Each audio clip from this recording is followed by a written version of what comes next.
All right. Good afternoon, everybody. Thank you so much for joining us this afternoon on this initial collaboration with our collective food service providers here in Issaquah.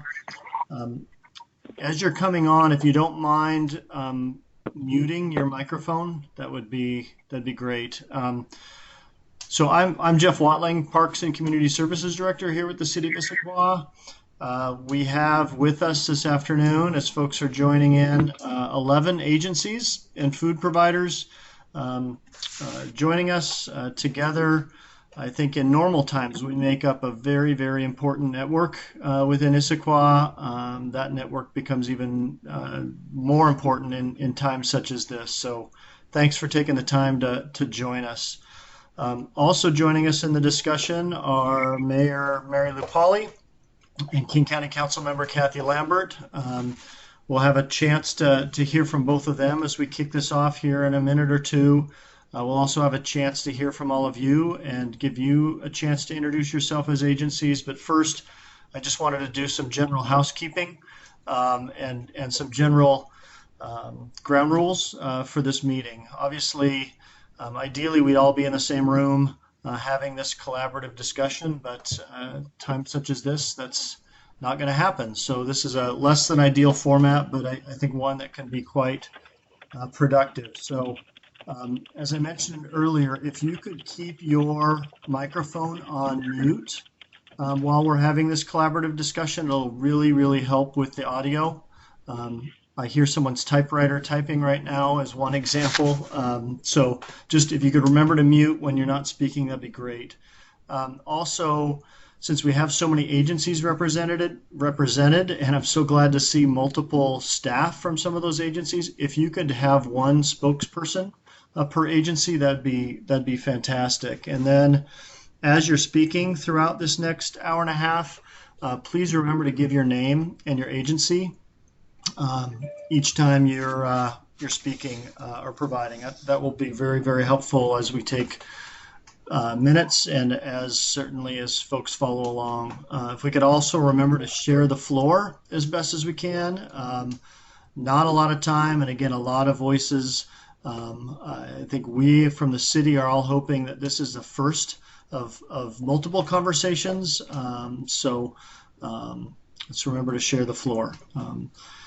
If you have questions or wish to speak next as we get into some of the discussion, there is the comment box within Skype here. If you look at the lower left corner, if you're familiar with Skype or not, if you click on that round button, it'll open up a side conversation. You could just give me a note or let me know, hey, Jeff would like to speak or make comment. I will be tracking that along the way as well as we try and navigate this as if we're all in the room together. We're going to be documenting this collaborative discussion in two different ways. Notes are going to be taken by one of our city staff, Megan Curtis Murphy. Thank you, Megan, for volunteering to do that. We're also, you may have noticed from the flag at the bottom of Skype, we're recording this meeting just in hopes to use it as a tool to make sure we're clear in helping us identify some future strategy, but also maybe opportunity to share this conversation further. So please be aware of that. Along with Megan, we've got some other city staff who are going to be playing key roles in this conversation while I'm sort of playing air traffic control and facilitating this. We have two really key subject matter experts in Monica Negrilla and David Fujimoto also joining, so they'll certainly be speaking up as city representation. And thank you both for joining us. With that, all that information out of the way, I sent out an agenda, so those of you that like to follow along with the agenda, you can certainly pop that up. But next, I thought I'd introduce Mayor Pauly to share some opening comments. Mayor, thanks for joining us. Oh, thank you, Jeff, and thank you for that introduction. First off, welcome. I am so glad that you're all joining us today. I want to thank you for all the work you've been doing over the last, it's probably only been 3 or 4 weeks, but it feels like 3 or 4 months You've been amazing. I've heard nothing but compliments and praise that we've been able to manage under these extremely difficult circumstances. And what you are doing is an essential, basic service.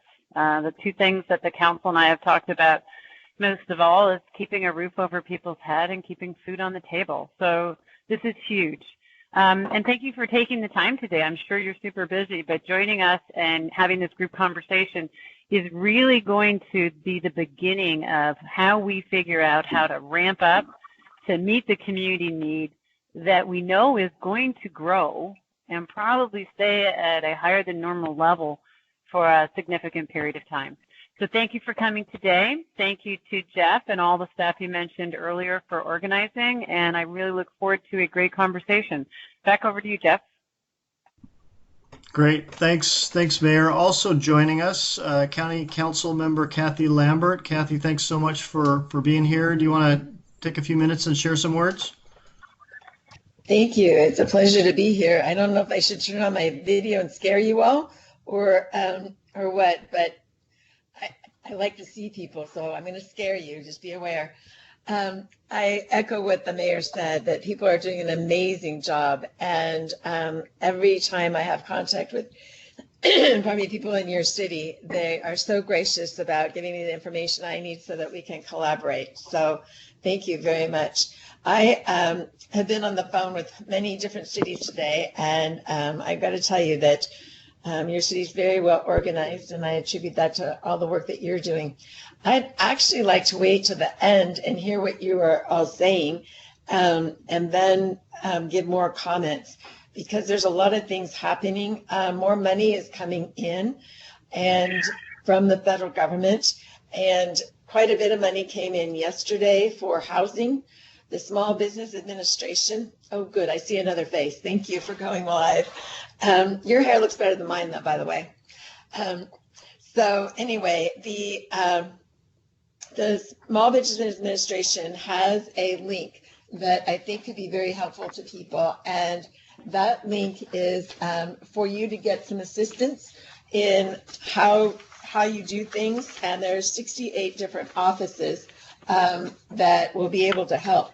Next week, I'll be able to announce, and it looks like it's probably going to happen, but I won't know for sure. There is a major company that's looking at giving their executives to talk with the small businesses on how do you do with the things you need to do to keep afloat.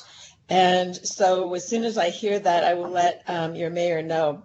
And I'll put it in chat so you don't have to write it down, but the Small Business Administration's America's SBEC.org is where you can call and get information from the Small Business Association. So small business money coming in.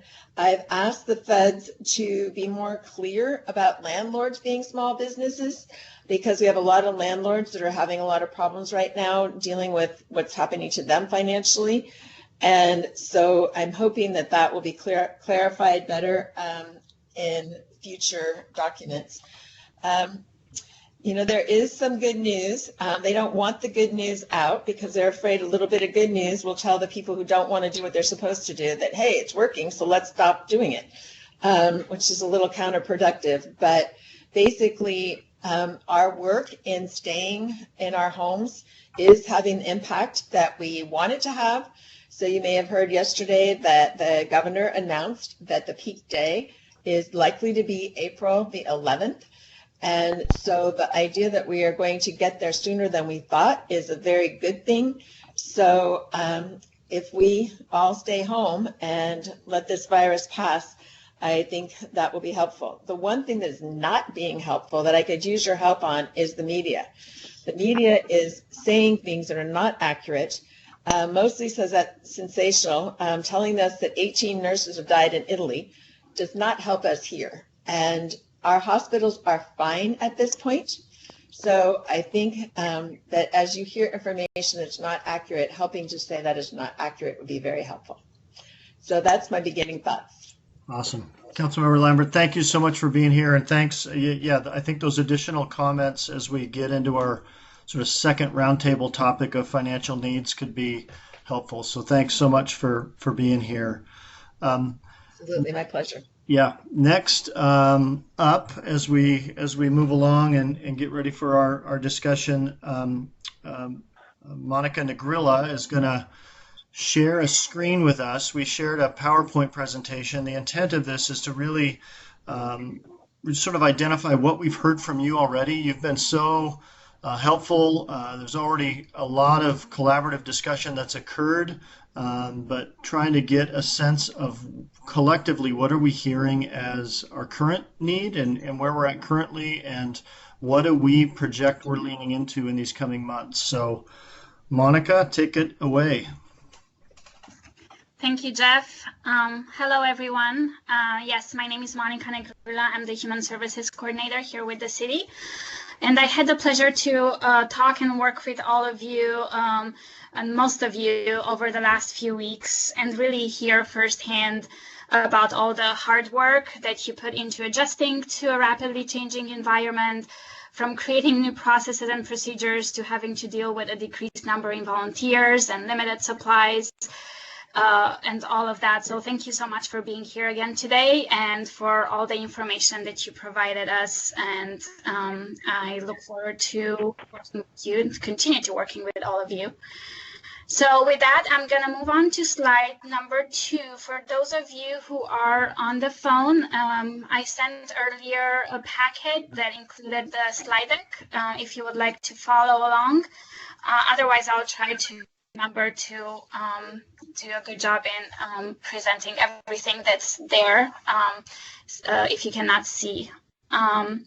Slide number 2, we are starting with, these are the organizations that currently provide food and meal services in Issaquah. I'm just going to read briefly through them again for those who are on the phone. So we have Issaquah Food and Clothing Bank, Catholic Community Services, the Meals Program, Community Meals Program. This is the weekend volunteer program. Issaquah Senior Center, Eastside Baby Corner, Eastside Friends of Seniors, Issaquah School District, Sound Generations. And I think my question to you is to please start thinking about anyone else that we might have missed or anyone else that would be great to have at the table in future meetings. And so you can share your thoughts in the next few minutes as we move to the group conversation.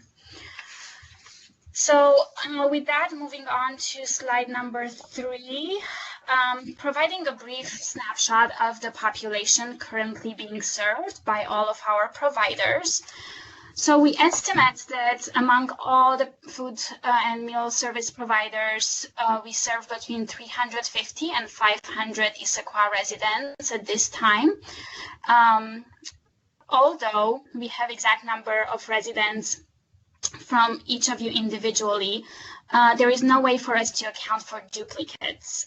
In some cases, you may serve the same clients. For example, the food bank and Eastside Baby Corner may share some clients. So that's why you have the range and not an exact number.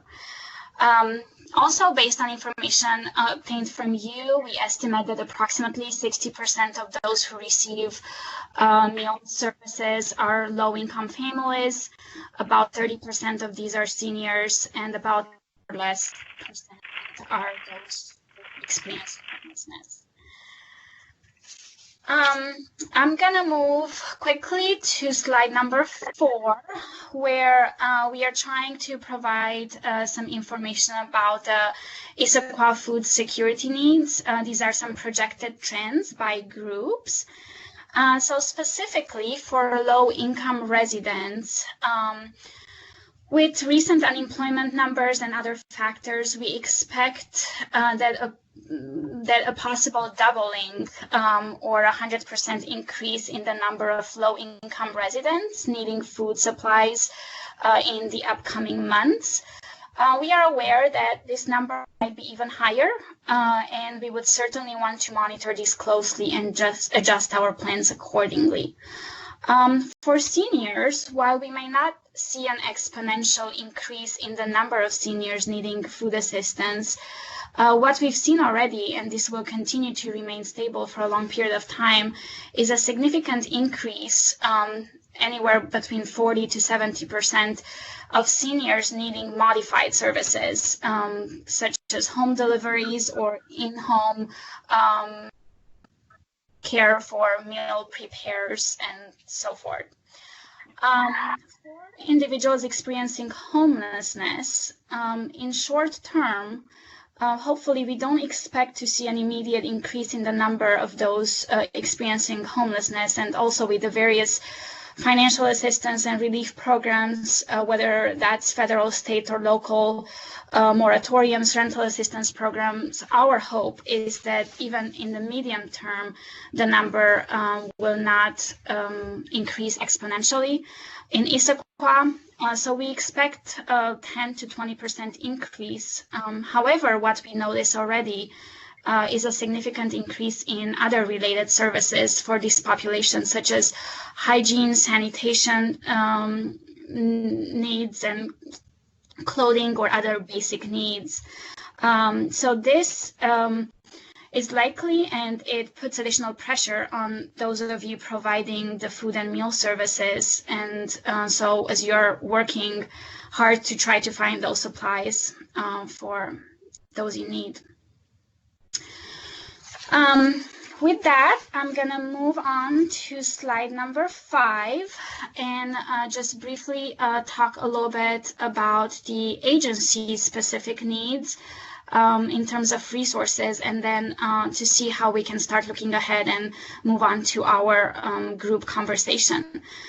So we noticed and we learned from you that definitely there has been a significant increase in supplies needed, up to 4 times the supplies that in normal times you needed. Now anything from extra cleaning supplies to hygiene to masks and all of those protective equipments and other supplies to provide the meals in a safety manner have occurred and continue to occur. We are also noticing, and you reported, thank you so much again, that you are dealing with a possible decrease in volunteers. Already, currently, some of the volunteers that you're working with are 60 years and over or have additional medical conditions, so they might not be as available as they used to be. We've seen, we estimate anywhere between a 30 and 60% decrease in volunteer availability. And again, this is uncertain in the upcoming months. Further, we've seen a decrease and lack of availability of donations of food and basic needs. I know that some of you are not accepting donations at this point. I also know, though, that the meals programs do heavily rely on food donations. Those of you who cannot take donations at this time, I know that you've noticed challenges with the supply chain order, and we can get some more information in the upcoming minutes from you directly. And then finally, financial strains, up to 50% increase in staff and operation costs have been shared. We are aware that many of the groups work with volunteers who provide meals and supplies, and therefore they expect a smaller financial impact. In this case, however, we should be prepared for other impacts, such as volunteers currently providing meals not being able to provide any longer due to their own financial hardship or health reasons. And then the other organizations who rely on paid staff or those who cannot accept food donations, then they will have a larger financial impact. So with many unknowns and with many things still rapidly changing, I think this is no surprise to anyone or no brainer. We have seen an increase in number of clients served or increase in services a client needs, and a decrease in volunteers, donations, and supplies. So with that, I would like to turn it back to you, Jeff, to perhaps start a conversation on how can we address this as a community and what are some of the things that we can all do and how can we support each other.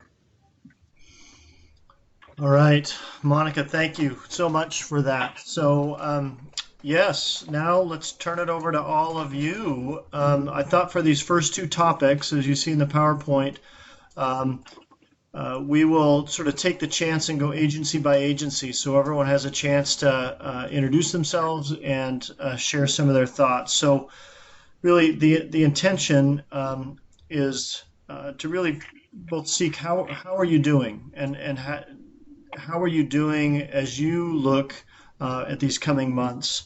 Um, in particular with this first topic, what are you seeing as your forecasted needs for resources? Where might you have an abundance of resources as well, be it staffing, food, space, supplies, etc. So um, in no particular order, representative from Catholic Community Services here. Would you like to go Yes, first? indeed. Thank you very much, Jeff. Griffin Cole with Catholic Community Services, the Issaquah Meals Program, and the Volunteer Services Program. Let me start off with back on the original about services provided. So we have the Issaquah Meals Program, which was mentioned. I'd just like to note that with the Volunteer Services Program, at this time, and as we have always, we do provide grocery shopping for seniors or those over the age of 18 with a disability. We, of course, at this time, we can't let them ride with the volunteer, but the volunteer can pick up a grocery list from them and deliver groceries to the door.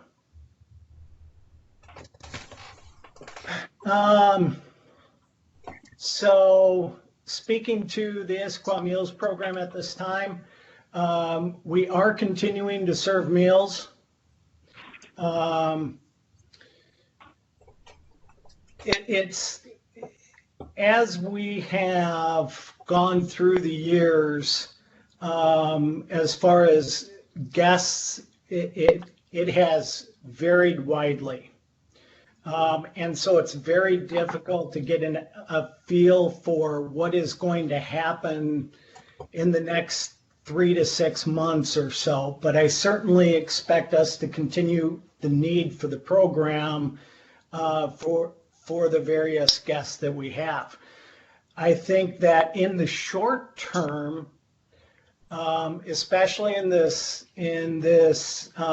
critical time, we're seeing a little bit of drop in the numbers, and I think that is due simply to folks wanting to take extra care.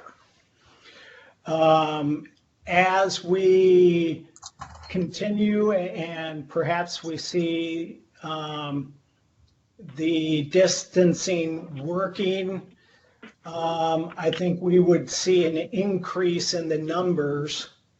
And then due to the economic situation, I think we could see a continued increase in those that would want to take advantage of the free meals. So if anything, I would expect an increase. Now the numbers, that's always difficult to tell with that. It would be hard to guess on that. But I would see folks starting to come back to the program that had used it previously that might not be at this particular point, but then an increase of others coming in as well. Let's see, the other part was resources, I believe. Yes, correct. So currently on the volunteers, we've been very fortunate. We've made some adjustments to the program. We have had groups continue to provide the meals. We have limited the volunteers for those groups and the interactions. Generally, those groups are coming by, they're dropping off the meals, they're breaking them into individual servings, which then we get handed out. Currently, all groups are continuing. We've also had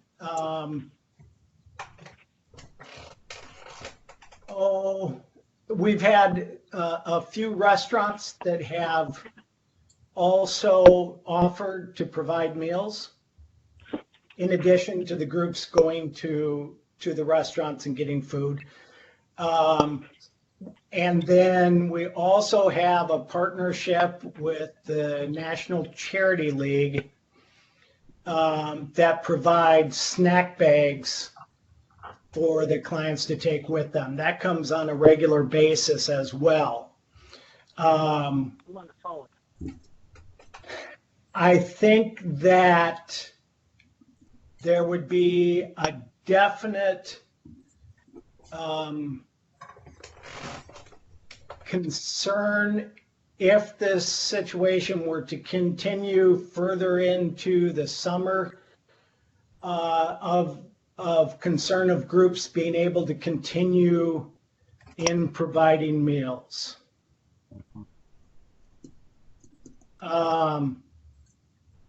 We continue to talk about that within our program as to how we would deal with that.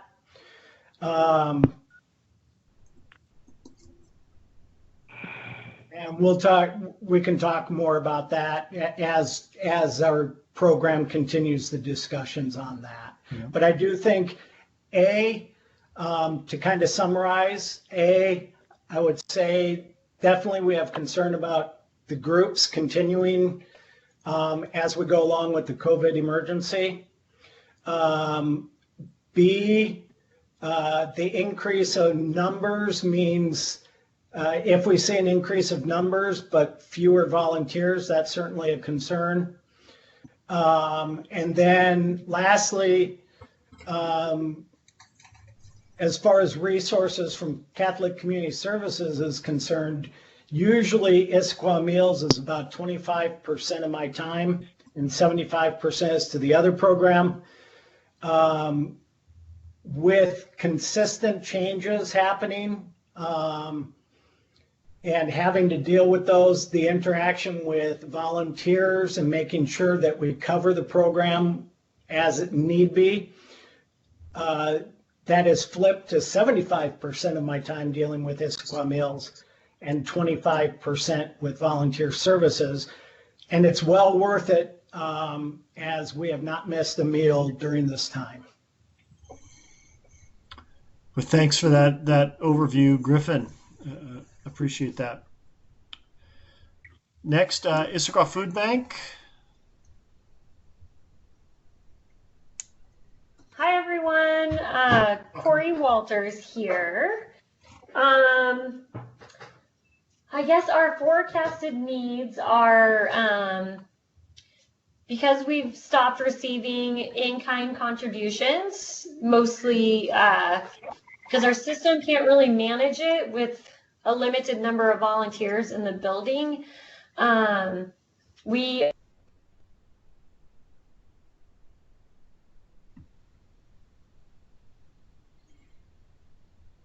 Still there, Cori?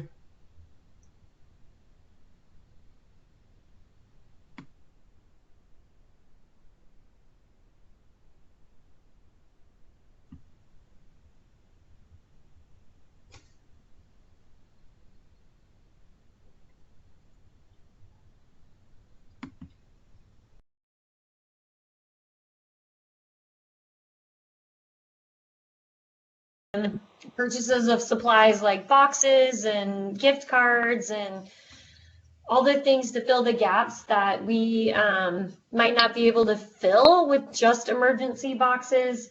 We're in need of financial resources, and if this goes on, we had a good initial level of support from our community, which has been amazing. So our biggest concern is what does this look like in 90 days as far as number of people that we're serving, and like if we're still in need of purchasing food instead of receiving in-kind contributions, what will that look like? I think it's gonna, we have done some estimates. We think we will have worked through our current inventory in about a month and a half.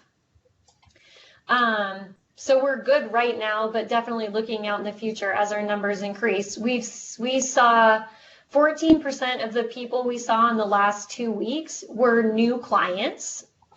And on an average monthly basis, our new client percentage is more like 4%. So we've already had a really big jump in new families accessing the food bank. I would say what we have to offer, and we do have a lot of volunteers. So if people are short of volunteers, we're happy to point people your way. We've had to turn a lot of volunteers away simply for the fact that we just can't, we don't have that many people in our building at one time. So we're really managing those numbers. And I think that's it. Great, Cori, that's helpful. It's helpful to know. It sounds like from a volunteer standpoint, there may be some opportunities for some assistance with others. That's Yeah, definitely. terrific. How about Eastside Baby Corner?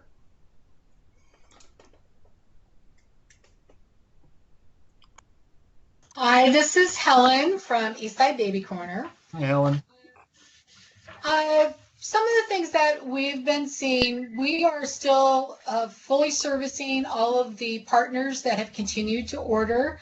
And though some are not ordering the amount that they used to because of changes within those programs, but we are actually at the same time seeing about a 20% increase in orders for really essentials, especially like diapers, diaper wipes, formula, those areas.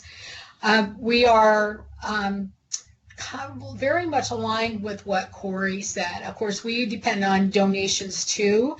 We've directed a lot of people to continue to donate through online so they can ship it directly, but that does not supplant the usual collection drives and individual donations of goods that we have.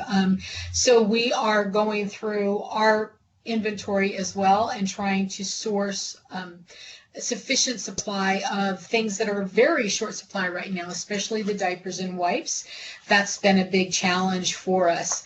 We are working with a much smaller core of volunteers than in the past because many of our volunteers are older and have self-selected not to come in, as well as we also depend on having a lot of corporate and organizational groups, and that all stopped. But we're doing fine. What we've done is put everybody on a schedule so that we have a limited number of people in the hub at any one time, and that reduces exposure to each other and maintain social distancing. We're doing the same thing with our provider pickups. So right now we're still being able to fill everything, get everything out the door, but our concern, again, similar to what Cori said, is down the road. We don't, there's a lot of need that's building up, and the longer that this goes on, the longer that people are experiencing layoffs, less income, the more people that were already borderline on the edge, not being able to make total ends meet, are going to be in real need. And so we're looking at probably, I don't know, maybe 30 to 60 days, seeing a real explosion of need that we will need to be prepared for at that point in time. And again, sourcing the goods is a problem. That leads me to saying one thing that we could really use would be assistance with doing that, like buying in bulk. Buying at retail, which is what we're doing right now, has driven our costs up considerably. When we get bulk diapers, then we pay about 18 cents a diaper, and now we're paying between 25 and 30 cents a diaper. That's a pretty big increase when you're looking at giving out 20,000 to 25,000 diapers a week. And like we're anticipating that we'll have a much lower turnout for our annual diaper derby. Losing 200,000 diapers, which we brought in last year, is a big loss for us, and so we'll need to be able to replace that. And that would be hitting about the same time that we think that the need is going to be really exploding. So getting the ability to find those sources and maybe be able to get further up the chains at Target, Costco, Fred Meyer, whatever, so that we were able to maybe go in and be able to negotiate that we could buy at bulk amounts, maybe combined with everybody here on this phone call who needs to get stuff. So we would have a little bit more clout, move up in the algorithm, so we were able to get stuff shipped to us before it necessarily went out to some of the individuals. That would be a huge boon for us. Of course, financial donations needed in order to cover those extra prices and extra goods that we're giving out. We are looking at if we can get in large shipments of diapers at a lower cost. What the next challenge will be having a place to store it. So having some storage space, maybe a bigger truck so we could bring in some things. All of those would be help that we could definitely use, and keeping people engaged with Eastside Baby Corner even if they can't volunteer on site here. Helen, thanks for that. I think that idea of exploring some collective purchasing is a really good one. Thank you. I think we're already hearing a theme as well from our first three groups. This reality that it's this next wave, this next 30, 60, 90 days that's uncertain, and it's just further confirmation, I think, of why we're wanting to have this collective conversation. Is how can we start to become strategic as we're looking out onto that horizon. Next, I think Brian's here from Issaquah School District. Yes, hi everybody. So for numbers so far, we're serving about, I don't know, anywhere from 1,200 to 1,400 meals a day right now. We have 7 of our school sites open for public to come and grab a meal. We also started transporting to 14 different locations on our buses.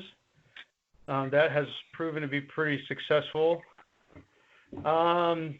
In tracking our numbers, I seem to spike on Fridays, but other than that, our numbers seem pretty consistent so far.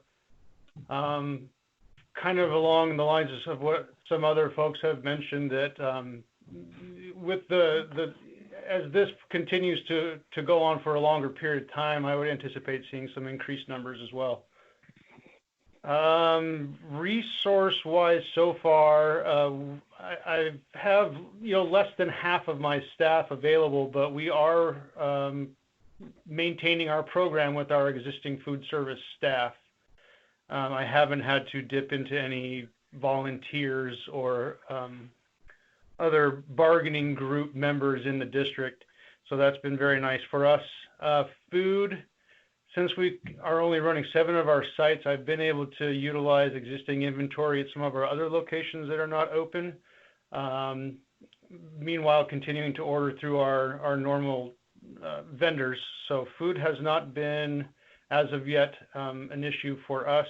We did have some challenges with disposables at the beginning, trying to find enough of the paper bags that we're stuffing, but have been able to procure those. I would say, right now, one of our biggest challenges has been, especially once we started this service on the buses, without any refrigeration on those buses, I'm unable to reuse a lot of the perishable items. So finding places that accept those items has been a challenge. Like I mentioned, we're out of refrigeration for 2 to 3 hours on a bus.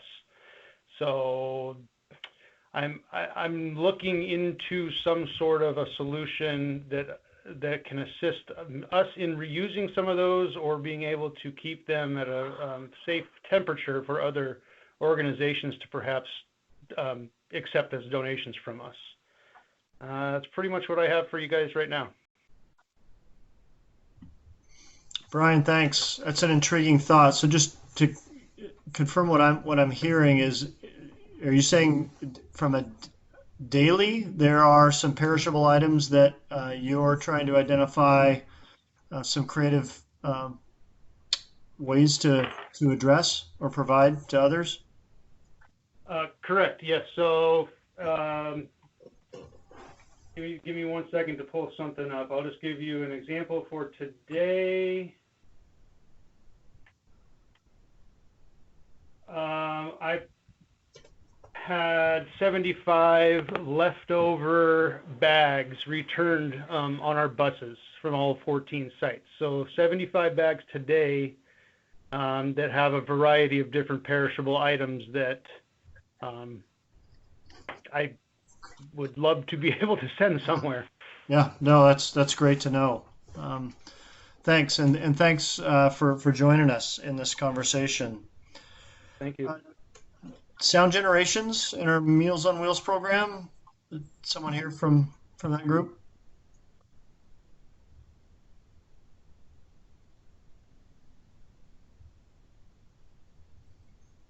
Hearing none, is maybe Sound Generations isn't here. All right. Why don't we? I believe Kathy McCory from Chamber, Issaquah Chamber, has joined us. That'll be interesting to hear from a Chamber perspective and the private perspective. Kathy, are you here?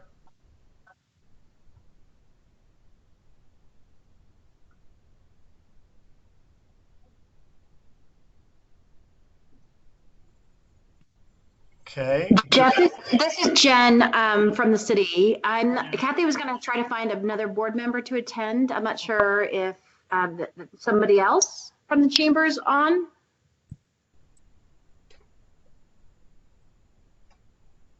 Perhaps if not, Jen Davis Hayes, our economic development manager with the city. Any perspective you can share from the restaurant community? Sure. As you can imagine, different restaurants are in different places. Some are have decided to completely close and not do takeout and to go orders because of not being able to financially make that work. There's others who are doing what they can and keeping open. Some are talking about how can we donate food, and again, as I've heard, it's looking more for resources.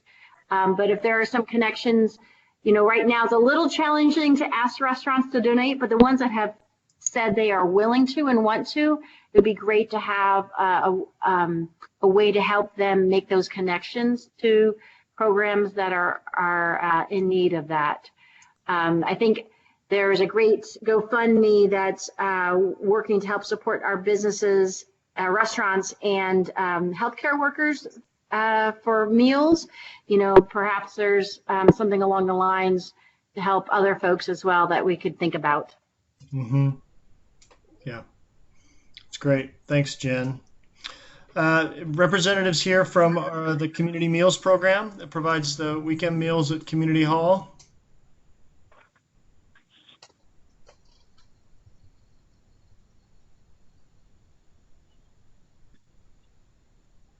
Perhaps your phone's on mute.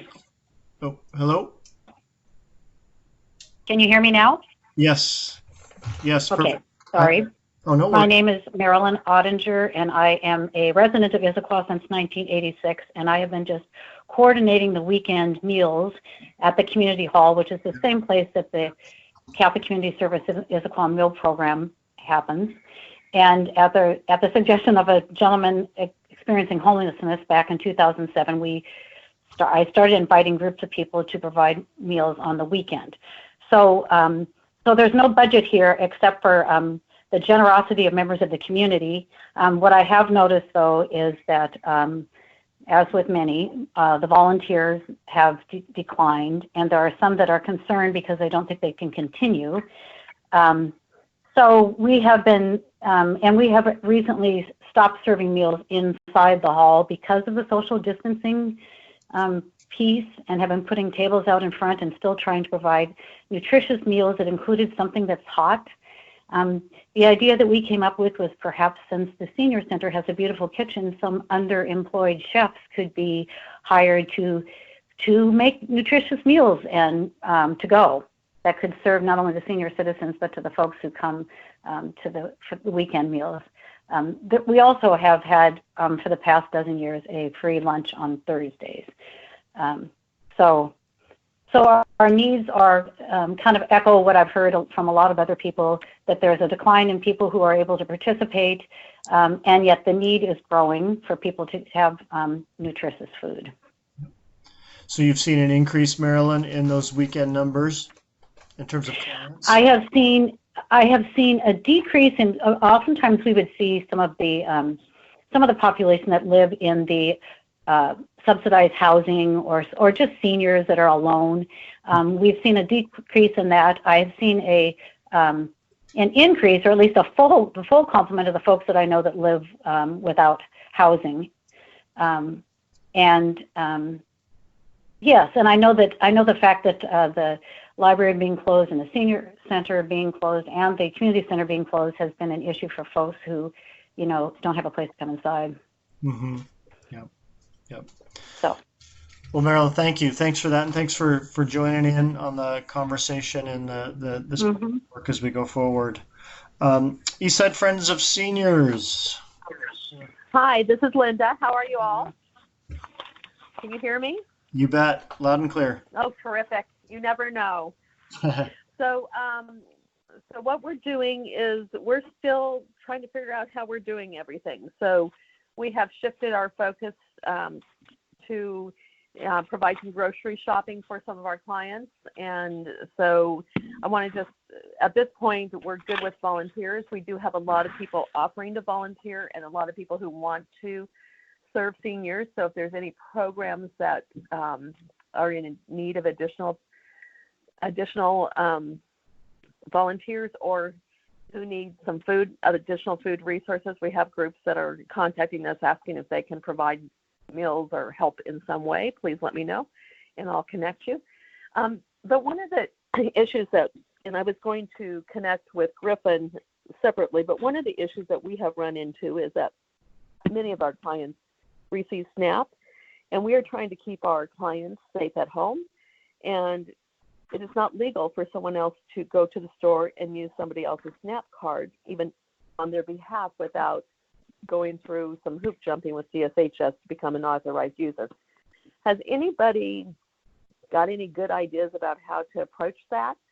Some of our clients who do have some internet access have tried to set up food delivery, but then it's like 2 weeks out before they could get food, and that doesn't work. And several of our clients are also getting food from the Issaquah Food and Clothing Bank as well. So that is one of our barriers. In terms of, we anticipate the further this goes on, the more that we are going to be getting demands from or requests from our clients.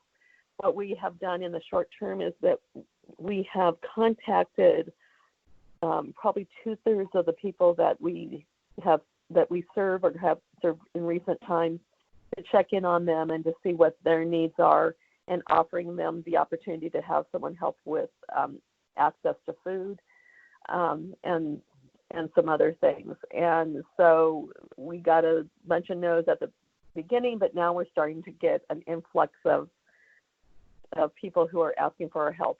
Currently, we're able to redeploy some of our volunteers to manage that, but we anticipate that need will increase.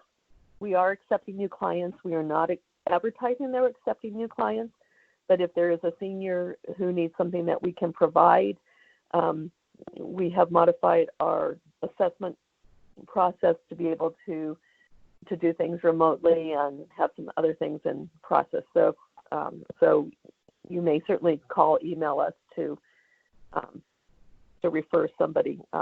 At this time, we're only accepting new clients in Issaquah and Sammamish. And lastly, for when Mary Lou gets back on the phone, and because I think she was going to talk at the end, one of the things I'd like her to address is that I understand that the mayors of the east side cities are talking, and one of the areas of concern is that although several organizations in this group got money from the Seattle Foundation's COVID-19 response fund, that the amount of money that actually came to the east side was only $650,000 out of the $10.5 million. There was an additional $750,000 that went to large organizations that serve the East Side. And so they're reporting that something like 1.5 million is being used on the East Side. And people I'm in contact with don't believe that to be that the money that people got quotes to serve the East Side will actually complete. I don't think it's defined that they're actually going to serve people on the East Side because they serve the broader county. So that is my question. And in terms of we're good with volunteers, we're concerned about fundraising and sustainability. We got stable, and now we're like scrambling around. I'm confident that everybody's applying, that's eligible is applying for the Payroll Protection Act. However, that seems to be up in the air in terms of being able to access the program through your local bank, because our local banks are small and they don't have their processes in place. Yeah. Linda, thank you for your work and for that feedback. Your financial question's a good one. Before we shift to that financial need piece, one last group to touch base with in regards to resources and projecting needs. We've got some of our team from the Senior Center, Issaquah Senior Center here.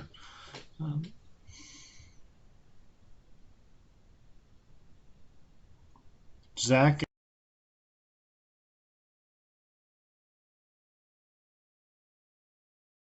To-go boxes each day, Monday through Friday. We have seen some trends there that would indicate that we may have to possibly start serving more.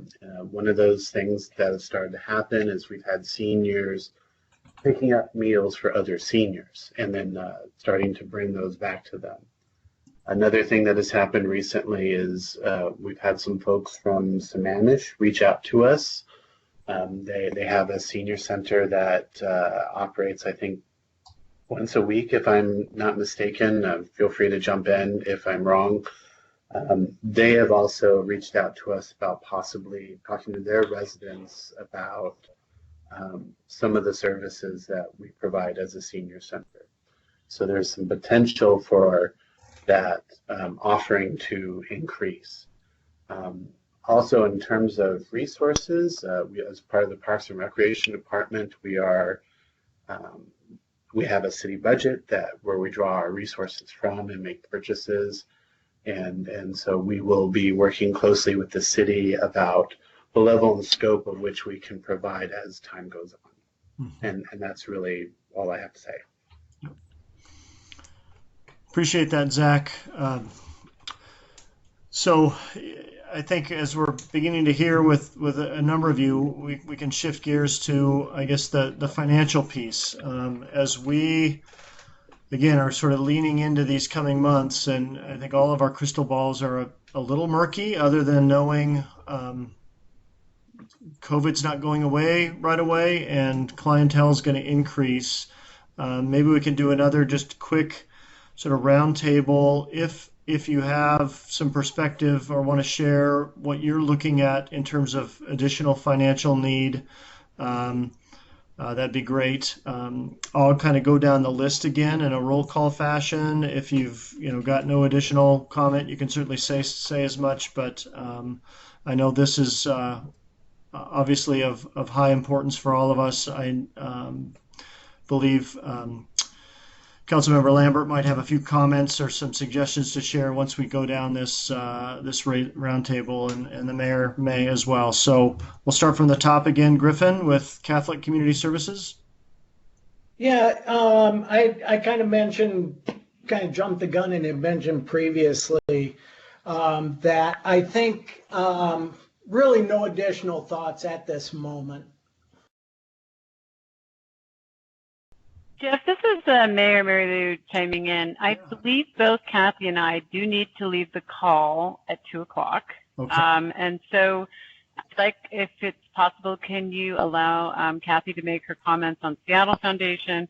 And my comment on that is that that's the first time I've heard that. Thank you for sharing that. I'll stay on the call long enough to hear Kathy's answer, We work with the Sound Cities Association to do a lot of our data analysis on how the issues are resolving themselves outside of the Seattle area. So I'd be interested to talk with them about this as well. And I'll hang on the line while Kathy makes some comments, but then I do have to go to another call. Sounds great. Thanks, Mayor. Councilmember Lambert? Thank you very much. So 3 quick things. I just posted on the chat Gordon McHenry's name and number, and also Colleen Lang, who are with the Seattle Foundation. I too am very concerned, so I'm glad that that was brought up. And I agree very much with the hocus pocus of the $750,000 serving everyone, because that's just another way for them to say that they are giving more money to us than they really are. So those 2 people that I listed, I think it would be good for them to hear from a whole lot of people in Issaquah. And also, Mayor, if you're talking to other mayors, and I'll bring this up with the other mayors also, they need to be hearing that we don't think that that was the right amount of money, and the Seattle Foundation is supposed to be helping all of us. So have their phone numbers and their names. Thank you for the $650, but we have needs greater than that. Let me tell you what those are. So I think that that would be a very good thing, and I'm glad you brought that up. As far as the payroll protection plan, the banks are, as of today, have gotten the rules, and the rules do not require so that's, yeah, okay, on the payroll protection, they all have said that they're going to work with their customers first. So that will be very difficult for people who are not banked. So I think that will be something that we have to be looking at. And then the Small Business Association, several people who have made them out have said the form has been very easy, which is good news. That was what it was supposed to be. But the thing that they were surprised about, 2 good surprises and 1 bad surprise. The 2 good surprises are you don't have to have collateral, and you don't have to put up a bond for that. But you do have to have paperwork showing that you have the right by your business to be able to get this money. So you need to have some paperwork that some people had not thought they needed to have at that point. So in addition, I sent the mayor an email a few minutes ago about the money that is coming in for housing and SBA both. So if we can circulate that to people so you can see the exact amounts. This is going to be coming in on a fairly regular basis, but imagine that this is happening all across the country, and that we got $3 billion out yesterday from the feds coming to us was pretty amazing. So more needs to come, more will be coming, but it will be a process over the next couple of weeks. But I'm happy that you have the things that you need. You have good volunteers. You have a great organized community. And I am very happy that I was able to be part of this conversation. And it's I canceled my other meeting for another half hour, postponed it so that I can stay to the end. So I will listen on. If there's anything else that I can think of that might be helpful to you, I will let you know. That's great. Mayor Pauly, you had something else you wanted to add? Yeah, thank you, Kathy. I appreciate so much that you were able to extend your time to the end. And I just want to make sure folks know before I have to sign off that we rely so much on King County Council member Kathy Lambert and the County Council as a whole, being that they are our health department, that they cover services and parts of supporting communities that we do not.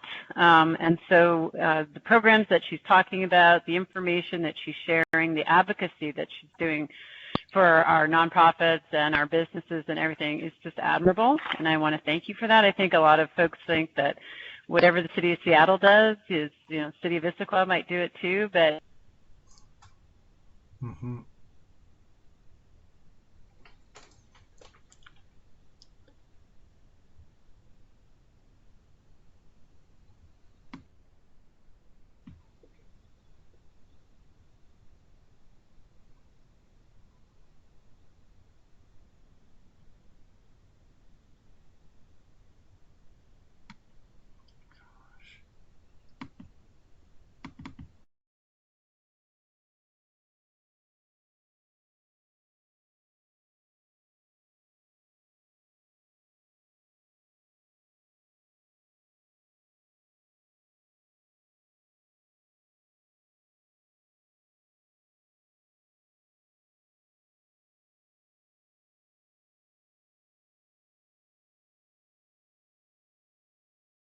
lost Jeff. I wonder, Monica, if you want to moderate for a little while. Jeff is back. Oh, okay. Thank you, Jeff. I was just going to jump in to say something. I'm terribly sorry. Joys of technology. Who knows? Thank you, Mayor, for those comments. I think we want to sort of continue on with the thoughts around financial needs as we're looking in the future. Griffin, thanks for your comments. Cori, Food Bank? Yeah, thanks for asking. The food bank is currently spending about $3,000 more a week on just purchasing extra product and getting supplies in the building, and that's for our current numbers, obviously. And as our numbers grow and our inventory supply dwindles, that dollar amount will just kind of continue to increase over time. We are starting now to think about what it might look like to start bringing in donations again, maybe from some grocery store partners, maybe some food drives, but definitely not until the shelter in place is lifted. We just think it's too risky to have people out doing extra shopping, stopping by our building, and so we're kind of in that weird place where we normally would rely heavy on in-kind contributions, and to not have them, it will eventually be more expensive if the shelter in place continues and we can't get back into some sort of normal collection of donations.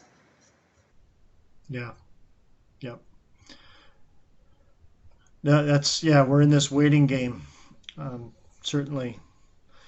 Helen from Eastside Baby Corner, your financial needs as you look out these next couple of months? 10,000 a month. Hi, thanks. So we were just talking about offline about what those are, and I would say that right now, based on what we're purchasing, potential loss of the diaper derby, we had to cancel our spring event. And so I think probably our needs are running around an additional $10,000 a month to cover all of those expenses. Are you doing donation drives right now or fundraising drives right now? We are doing fundraising. We've been applying for additional funding from different funders, and we're going to be part of the big new Give Big and hashtag Giving Tuesday now to be raising more money on that. But with those additional costs, that's really going to replace what was already budgeted for the event, rather than bringing in additional kind of money. And again, it's part of managing inventory. We've got a lot of organizations that would like to get more assistance right now, and we've always depended on so much coming in on in-kind that helped us be able to manage that sort of push-pull, what we can bring in, what we can give out, and manage to fill all of the orders. We've always run almost 100% fulfillment rate with everything requested. That becomes a lot more difficult if we don't have an incoming flow of donations, and meaning to source and purchase most of the goods that are going out. We have to become a lot more controlled over what we give, and which means that we may not meet all of the needs. So, we may be down to, you can have an order of diapers, but that's not going to cover little baby bottom for the entire week, but it'll get you part way. Mm-hmm. So that means, yes, we're doing some good, but we're not necessarily being able to reach the deep needs. And there's a lot of things that are emergent needs right now that we're trying to address, like laptops. So we bring in used laptops, get them refurbished, and get them out. It's a slow process. We don't get enough in, and especially with losing our corporate partners right now, not having very many corporations be able to get their laptops to us. And we brought in 20 last week. They were gone immediately because there's a lot of kids who are now at home trying to do schooling at home. They don't have a computer of their own. We're also, and so that it becomes a really basic and crucial need for kids, as well as we're providing books, workbooks, craft supplies, games, and toys. Again, these are kids that are in home situations where they have not been used to being there and they don't have the supplies, so they become really necessary to keep these children engaged, learning, and thriving during this time. Yeah, certainly the need is broader than just food. Good point. Marilyn, with Community Meals Program, I know you guys rely a lot on volunteer provision of food, but financial need as you're looking in the coming months? Well, I have to say that since we're packaging things to go, buying appropriate things to carry away, hot soup or something, is an additional expense.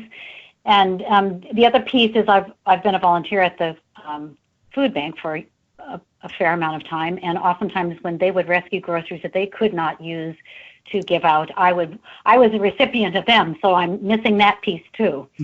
Right. Okay. But thanks for that. But other than that, it's mostly the folks that participate are just very generous with and sharing from their own resources. Absolutely. Brian, Issaquah School District, anything to add? Yeah, just while it's fresh in my mind, just to go off of the tails of a previous comment, the district has laptops and Wi-Fi hotspots available as well. While our food program is open for any child 18 years and younger, regardless of enrollment in our district, I believe that our laptops and hotspots are available for enrolled students only, but just wanted to mention that.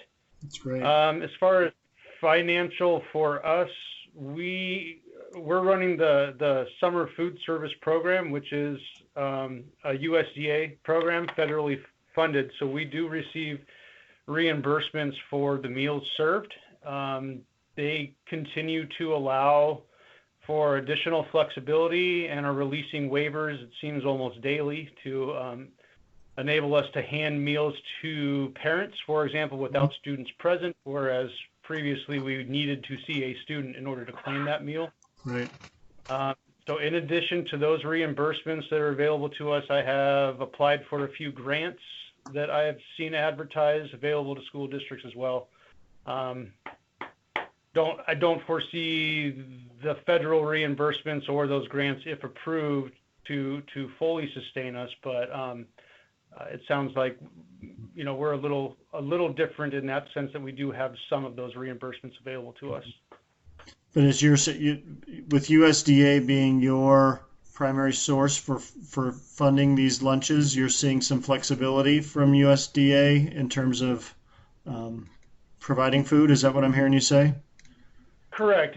Yeah. So, there have been meal patterned waivers to give us a little flexibility on what we're able to serve, some nutritional waivers, and then, as I mentioned, the waiver for us to be able to hand meals over to parents who may not have their students with them. Yep. Great. Thanks. Zack, thanks a ton for your comments on the senior center. I think you spoke a little bit about the financial piece, and Catherine, I know you're on the line as well.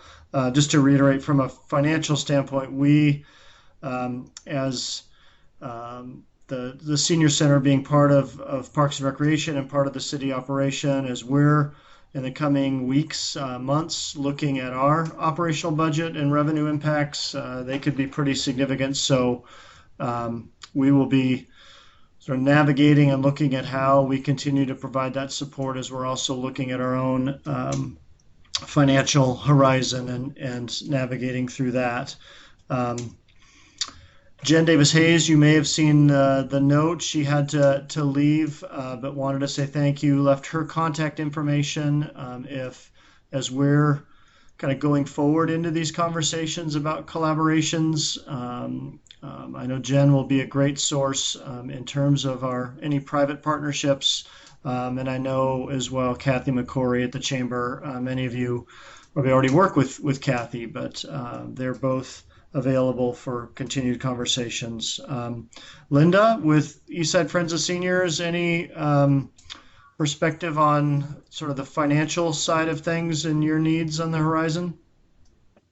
So I think that I probably already said my piece. Our biggest concern is over the next few months is because of the, we are seeing a decrease in donations. We are participating in some fundraising activities. We've already had one small event cancel, and we anticipate, in our next fundraising event, which is June 8th, is in peril, shall we say. Yeah. We are concerned. The other thing is that some of our historic funders are taking a back seat, or they're trying to decide if they're going to refocus what they're going to be funding in the near future. So we have grant applications in the queue that who knows if they'll move forward or not. And grants, you can't count on getting the money anyway. But, there's a whole bunch of balls in the air.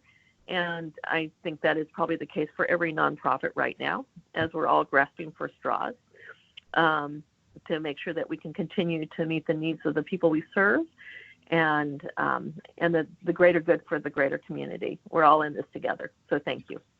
No, thanks, Linda, and well said. You're right. I think the playing field is shifting on all of us a little bit in these coming months, and again, I think we're going to be more successful and in the degree that we're united and collaborating when it comes to continuing to provide food to those in need in our community. So, looking at time, I'm going to, I think, tee up this next part of the agenda as the question, and I think already in the discussion, I've heard, I think, a number of sort of potential ways we can continue to better coordinate or further align some resources. I heard some ideas in regards to a volunteer pool.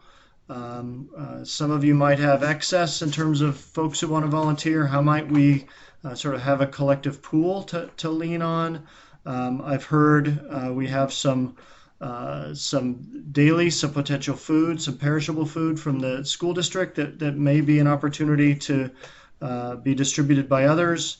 I heard the idea of shared purchasing, where we're purchasing in bulk. Might there be some opportunities to be efficient and effective that way? Storage was another one. Storage challenges from some of you. Are there opportunities for sort of partnering on that front? And then I think just financially with the sort of the shifting sands, how might we either support one another? Is there a collective voice, perhaps, maybe an aligned voice to a larger regional source that we might be able to be more effective in doing together? David, Monica, sort of leaning on the experts. Have you guys heard anything additional just through these conversations or some thoughts at this point in time?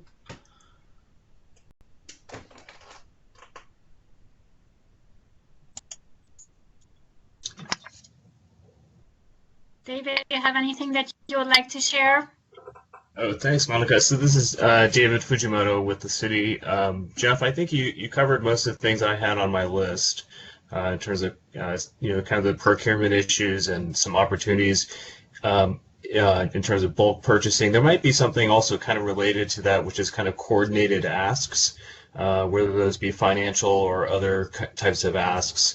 Some of those might be purchasing related. For example, I know I've heard from some agencies, it's part of the issue is not just getting donations, it's about getting their procurements prioritized from some of the purchases from Costco, for example, and how can those be kind of moved up the food chain so that they're given some higher priority in all of their kind of issues of outsourcing. So that's one of those things that I think I've heard in talking to folks. Yeah, that's great. So I'm going to open it up to the group, and again, just are there? And I guess I'll frame this a couple ways. Again, looking at time, because I'm wanting you to either sort of share your thoughts on collaborations, or if you heard any other opportunities. And lastly, if you just have any sort of closing thoughts or comments.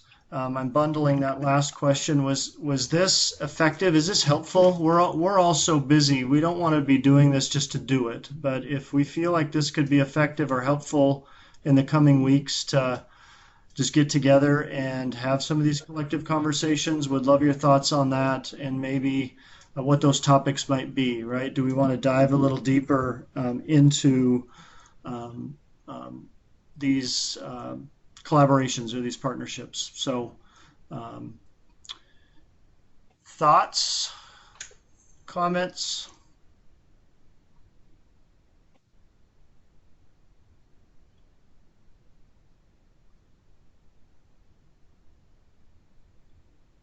Hearing no one. I'm also looking at the conversation notes. Oh, Cori?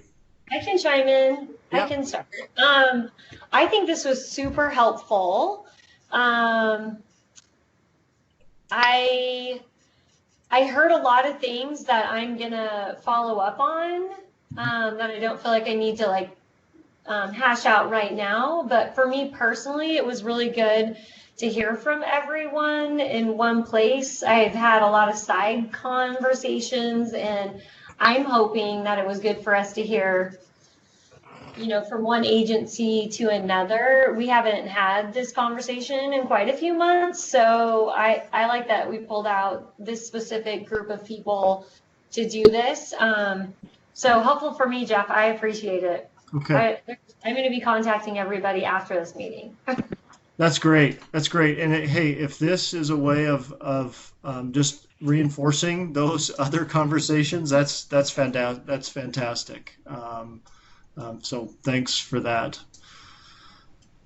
Other thoughts, comments? Do we want to maybe convene this again next week just to check in and see how we're doing, framing our strategy in the months ahead? Hey, Jeff, Brian with Issaquah Schools. I found this very helpful. I also see many opportunities how I might be able to be of assistance to some of the other folks on the call.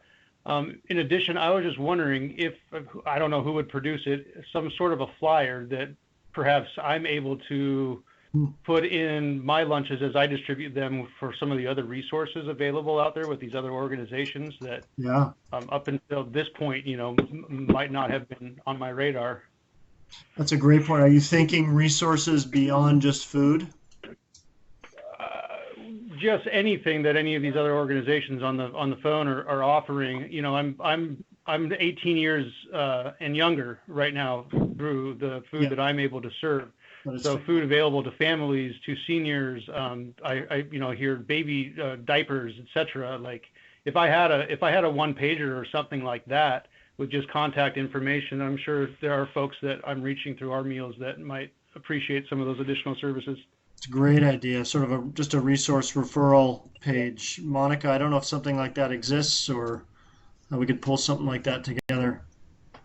Yes, we can certainly pull something together. There is a resource list. I think it's more comprehensive, so we can share that as well. And I know, actually, Cori, I'm thinking of you as you're typing. I know that we were, working on updating the Nourishing Network cards. So yes, we can certainly share some. Awesome. Jeff, I can share a little bit. So when this all started and the Nourishing Network just stopped having our meetings, we decided to kind of collaborate with the region. So all of our Nourishing Network partners on getting our website updated. And I don't know how everybody else is doing, but the Issaquah Nourishing Network website is very updated. Kim Wise has been doing it every single Friday. It is a very robust list of needs and offerings from all of our local nonprofits. So a good place to refer partners or service groups. And Brian, might be a good place for you just to look. And I posted the email address on the chat here.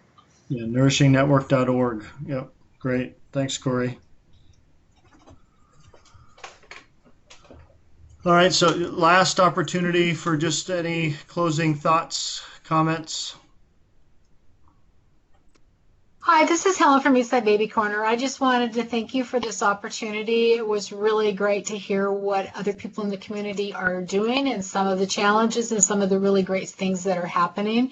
I would like to say one of the silver linings to this entire crisis has been the coming together of the community, the wonderful kinds of donations we've received from people, the beautiful messages.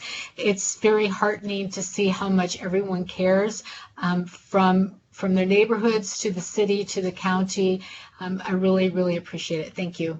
Yeah, thanks, Helen. Councilmember Lambert? Hey there. Thank you. I just wanted to say something very similar. I appreciated hearing everybody, and there are some takeaways that I've already started working on from things I learned today. So I do want to reiterate that talking to Seattle Foundation, because they're going to be giving more money in the future, they should know we appreciate it, but please realize we have much bigger needs than that, because they think everybody that lives outside of Seattle is rich. So they need to be hearing that. So thank you for including me, and I will look forward to hearing when your next meeting is. Awesome. Thank you. Thank you. And with that, everybody, thank you so much for taking your time. Megan, thank you for taking notes. We'll be sort of compiling those and getting those out to everybody with collective thoughts. We'll also probably just follow up with an email, getting an idea of when we want to do this again and what some topics might be. Again, do we want to dive a little deeper into some of those ways that we can further partner? Thank you, everybody. Continue to do your great work. We'll talk soon. Yes, Monica. So sorry, I just wanted to jump in. If in your follow-up emails or notes, if you have ideas or suggestions on who else should be invited to the meetings, please keep those in mind. We were just trying to start smaller and just Issaquah focused, and just to be able to kind of like manage conversations, but would love to hear if you have other suggestions on who else should be included. Great reminder, Monica. Thanks. Yep. Yeah, thank you. Thank you, everybody. Have a great day. Thank you for convening this. Yep. Thank you. All right. Bye.